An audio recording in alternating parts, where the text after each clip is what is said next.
अच्छा, हमारा last topic चल रहा था गैमेटोजेनेसिस का चल रहा था, इसमें हम स्पर्मेटोजेनेसिस को देख रहे थे, ठीक है ना। किसको? स्पर्मेटोजेनेसिस को देख रहे थे। हमने देखा था कि जो स्पर्मेटोजेनेसिस का प्रोसेस है क्या है, दो प्रोसेस में या दो स्टेप्स में पूरा होता है, ठीक है ना। फर्स्ट स्टेप होता है फॉर्मेशन ऑफ स्पर्मेटेड। क्या होता है? Formation of spermatid. इसमें क्या होता है? Non motile. नॉन मोटाइल मतलब एक जगह से दूसरी जगह नहीं जा सकने योग्य, यह एक फिक्स स्ट्रक्चर का के स्पर्मेटेड का क्या होता है? फॉर्मेशन होता है। वो क्या होता है? सर्कुलर पाया जाता है, ठीक है ना। फिर सेकंड स्टेप होता है ट्रांसफॉर्मेशन इनटू स्पर्म, जो कि क्या है? सर्कुलर जो स्पर्मेटेड बना है वो किसमें? लैंसलेट शेप में आता है। और वो जो ट्रांसफॉर्मेशन है, जो उसमें फॉर्म चेंज पाया जाता है, रूप में जो परिवर्तन आता है, ठीक है ना, ये कहलाता है आपका स्पर्मियोजेनेसिस, ठीक है ना। फर्स्ट प्रोसेस की हमने बात की फॉर्मेशन ऑफ स्पर्मेटेड। इसके लिए हमने बोला है 3 फेजेस में होगा, ठीक है ना। 3 फेजेस में होगा। फर्स्ट फेज थी मल्टीप्लिकेशन फेज, सेकंड फेज थी ग्रोथ फेज, और थर्ड फेज थी आपकी मैचुरेशन फेज, ठीक है ना। मल्टीप्लिकेशन फेज में हमने बात की प्रीमोडियल जर्म जो सेल्स होती हैं, ठीक है ना, इनमें क्या हो, ये हमेशा डिप्लॉयड कंडीशन में पाई जाएंगी। क्या हो? माइटोटिक डिवीजन होता है। क्या होता है? माइटोटिक डिवीजन होता है। ओके, माइटोटिक डिवीजन से होके क्या हो जाए? सेल का फॉर्मेशन हो, सेल का क्या हो? फॉर्मेशन हो, ठीक है ना। उस सेल को हमने बोलते हैं स्पर्मेटोगोनियम, ठीक है। 2n कंडीशन में या डिप्लॉयड कंडीशन में पाई जा रही है। फिर दोबारा माइटोटिक डिवीजन हो तो उसी के समान 2 सेल का फॉर्मेशन और हो जाए माइटोटिक डिवीजन से डिप्लॉयड, ठीक है ना। ये आपकी प्रोसेस कहलाता है। इस प्रकार से आपके पास बन जाती है 4 प्राइमरी स्पर्मेटोसाइट्स का फॉर्मेशन हो जाता है। कितनी? 4 स्पर्मेटोसाइट्स का क्या हो जाएगा? यहाँ पे फॉर्मेशन हो जाएगा, जो कि क्या हो? डिप्लॉयड कंडीशन में हो। ये आपकी मल्टीप्लिकेशन फेज यहाँ तक हो जाती है। अभी जो प्राइमरी स्पर्मेटोसाइट्स होती हैं, इनकी क्या हो? ग्रोथ हो, मतलब इनकी साइज में क्या हो? चेंजेस आए, या कह सकता हूँ मैं इनका शेप क्या हो जाए? थोड़ा सा एनलार्ज हो जाए, बड़ा हो जाए, ठीक है ना। जब जो इस प्रकार की जो स्पर्मेटोसाइट्स होंगी, इनको बोलेंगे हम लोग सेकेंडरी स्पर्मेटोसाइट्स। क्या बोलेंगे? Secondary spermatocyte. और ये पूरा का पूरा प्रोसेस कहलाएगा आपका ग्रोथ फेज का। थर्ड प्रोसेस आता है जो सेकेंडरी स्पर्मेटोसाइट्स बनी है, इनमें क्या हो? मियोसिस हो। क्या हो? मियोसिस हो। मियोसिस से क्या हो जाएंगे? सर्कुलर फॉर्म में आ जाएंगे, और क्या हो जाएंगे? जितनी भी सेल्स बनी है, इसकी डबल सेल्स का फॉर्मेशन हो, डबल सेल्स का क्या हो? फॉर्मेशन हो, और ये सारी क्या हो? हैप्लॉइड कंडीशन में पाया जाए। तो ये प्रोसेस आपका कहलाता है मैचुरेशन फेज का। तो यहाँ तक हो जाता है आपका फॉर्मेशन ऑफ स्पर्मेटेड। क्या हो जाता है? Process formation of spermatid. फिर बात आती है ट्रांसफॉर्मेशन इनटू स्पर्म, जिसे हम लोग बोलते हैं स्पर्मियोजेनेसिस या स्पर्मेटेलियोजेनेसिस, ठीक है ना। यहाँ तक हो गया था। इसके बाद में हम लोगों ने देखा है कि उसमें ट्रांसफॉर्मेशन होते हैं, इसमें कुछ चेंजेस पाए जाते हैं, ठीक है ना। क्या हो? इसमें कुछ चेंजेस पाया जाए, जिससे क्या हो जाए? लैंसलेट शेप में और मोटाइल फॉर्म में आ जाए। तो इस प्रोसेस को हमने बोला है क्या? स्पर्मेटेलियोजेनेसिस, ठीक है। स्पर्मेटेलियोजेनेसिस, ओके। तो हमने ऊपर बात की, ये क्या थी? ये जो स्पर्मेटेड्स का फॉर्मेशन हुआ है, ये क्या है? नॉन फंक्शनल है। ये क्या है थे? नॉन फंक्शनल थे। इनमें किसी भी फीमेल गैमेट को फर्टिलाइज करने की कैपेसिटी नहीं पाई जाती, ठीक है ना। फर्टिलाइज करने की कैपेसिटी नहीं पाई जाती। तो इसी का जो प्रोसेस था, इसी को हमने बोल दिया स्पर्मियोजेनेसिस, ठीक है। अभी जो स्पर्मेटेड से स्पर्म बन रहे हैं, इसमें क्या हो? कुछ चेंजेस पाए जाएँ। जैसे कि हम लोग बात करते हैं जो इसमें स्पर्मेटेड्स में जितने भी अगर बात की जाए, यहाँ पर इस पर समझते हैं, ये जो स्पर्मेटेड बन के आया है हमारे पास इस फॉर्म में, ठीक है ना, इस फॉर्म में बन के आया, इसको हैप्लॉइड कंडीशन में एन लिख सकते हैं। स्पर्मेटेड से आपको बनाना था एक स्पर्म का फॉर्मेशन करना था, ठीक है ना। इस प्रकार की स्ट्रक्चर का फॉर्मेशन करना था।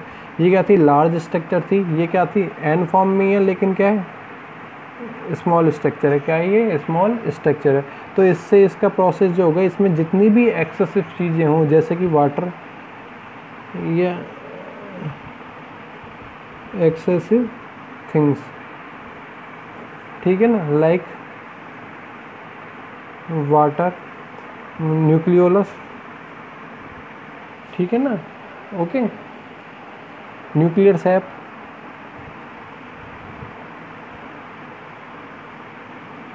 ये सारी चीज़ें क्या हो जाए, इसमें से निकल कर बाहर आ जाए, सारे सब्सटेंस क्या हो जाए, बाहर आ जाए, और ये किस शेप में आ जाए, स्फेरिकल शेप में आ जाए। नैरो स्फेरिकल बोल सकते हैं, नैरो स्फेरिकल, जो कि मैंने इस प्रकार से इसमें बनाया है, छोटी की संरचना, छोटी सी स्ट्रक्चर के रूप में आ जाए, ठीक है ना। तो इसको कुछ इस प्रकार से हम लोग पढ़ सकते हैं।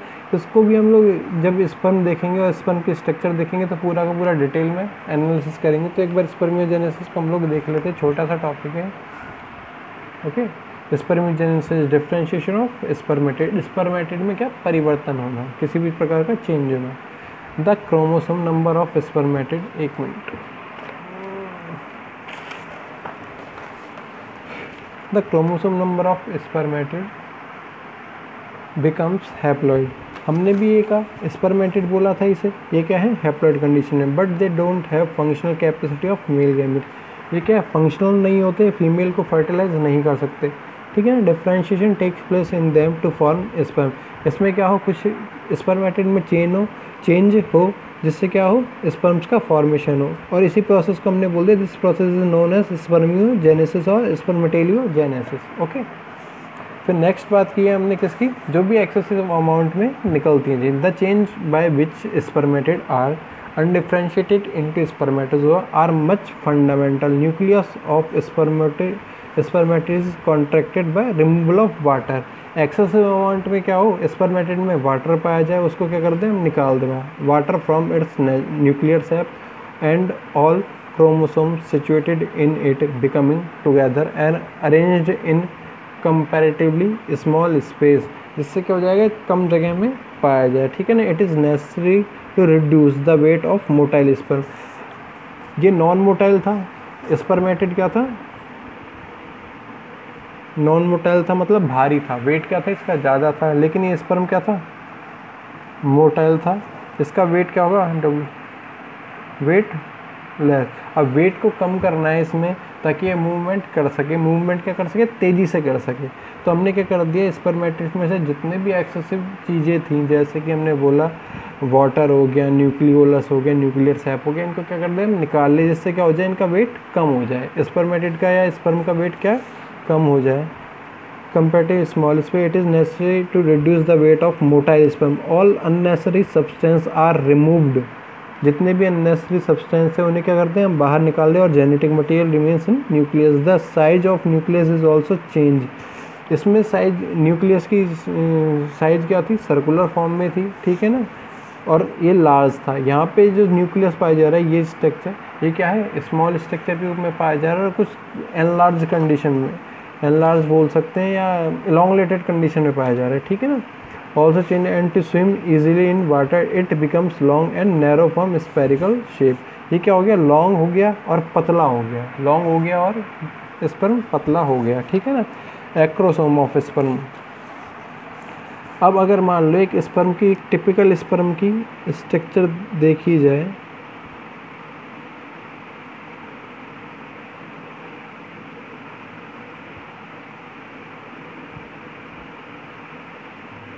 तो कुछ इस प्रकार से एक स्पर्म पाया जाता है।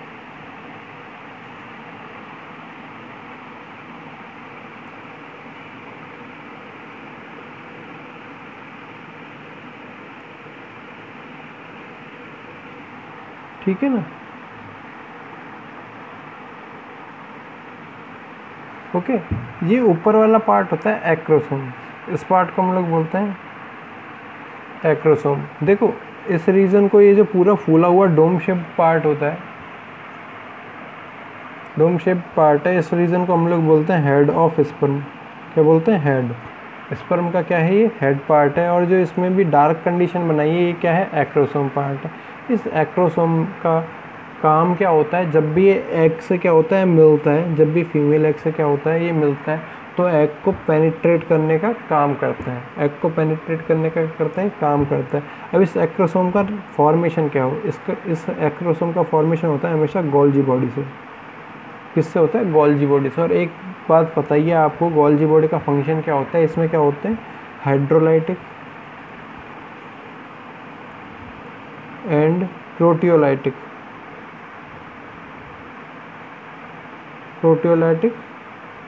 एंजाइम होते हैं, मतलब जो कोई भी वाटर मॉलिक्यूल को या किसी भी प्रोटीन मॉलिक्यूल को कर सकते हैं, गलाने की क्षमता पाई जाती है। इस प्रकार के एंजाइम्स किस में मिलते हैं? गोल्जी बॉडी में। और गोल्जी बॉडी से किसका फॉर्मेशन होता है? एक्रोसोम का, जो कि आगे पाया जा रहा है। इसके बाद में जो रीजन होता है, ये जो कुछ इस प्रकार से लाइन मैंने सरफेस बनाई है, ठीक है ना, लाइन सरफेस बनाई है, ये क्या है? न्यूक्लियस। ये क्या है? न्यूक्लियस, ठीक है ना।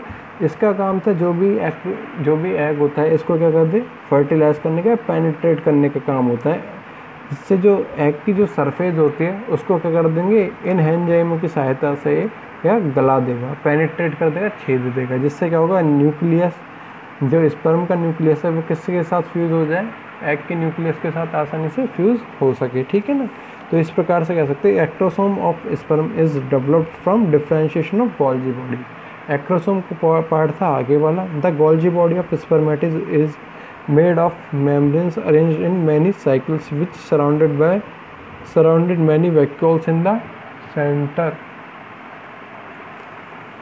If one or more than one vacuole and granules are formed, then at least all these are fused together and only one granulated, क्योंकि हमको क्या साइज इसका छोटा करना है, granulated vacuole remains.